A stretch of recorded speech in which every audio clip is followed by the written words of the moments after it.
Her phone buzzed once, then again. I didn't mean to look, but I did. Can't wait to see you again, Ka. A man's name I didn't recognize.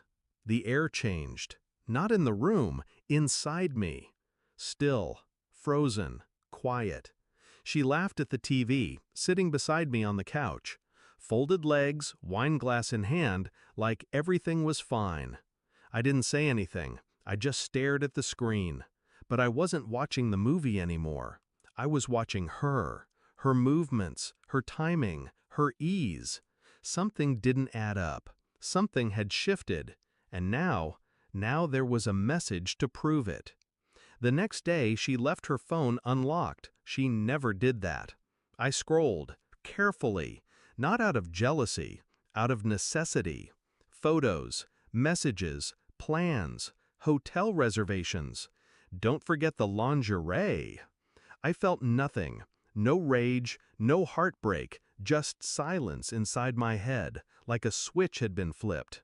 I took screenshots, sent them to myself, logged the dates, the times, the locations. Still, I said nothing. I kissed her goodnight, watched her sleep, studied her breathing like a stranger in my bed. She never flinched. She had no idea. Or maybe she wanted me to find it. That thought took root, festered, grew claws. And then came the slip. A half smirk, a shared glance with her friends during brunch. One of them said it too loud. He doesn't even suspect. This will definitely make him chase you harder. I didn't confront them. I just smiled and ordered another coffee. 2 weeks. That's how long I waited. I hired a private investigator. Nothing flashy, no trench coat cliches, just precision, surveillance. They confirmed it. The man, the hotel, the dinners. But then, a twist. She didn't sleep with him. They only met briefly. Staged affection, lingering touches, all carefully placed within my view. The photos? Planted. The texts? Fabricated. Her divorced friend's idea. A test, they called it, to see if I still cared, if I'd fight for her, if I'd get jealous enough to fall in love again. Men don't try anymore unless they feel they're losing something, one of them had said in a voice memo my PI recovered.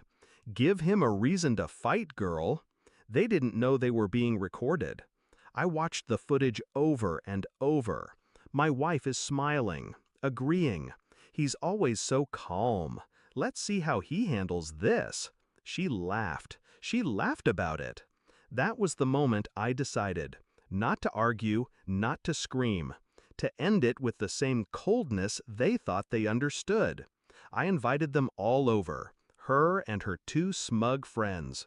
They brought wine. Laughed like sorority girls in a house they didn't pay for. "You're in such a good mood lately," she said, settling on the couch. I nodded. Then I turned on the TV, paused, remote in hand. I found something you should all see. The screen came alive. Clips, recordings, transcripts, photos, all neatly edited, chronological, undeniable.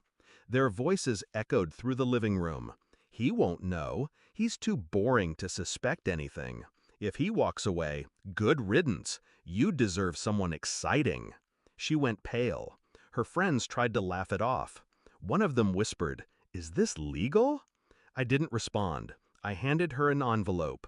Inside, divorce papers, evidence summaries, asset division proposals, signed, filed, final. You were testing my love, I said quietly. I was testing your loyalty. Her hands shook. Tears came, but they were too late. Too performative. She reached for me. I stepped back. The next morning she came to the house alone. Puffy eyes, no makeup, just silence. "You're really doing this?" she whispered. I nodded. She looked smaller somehow.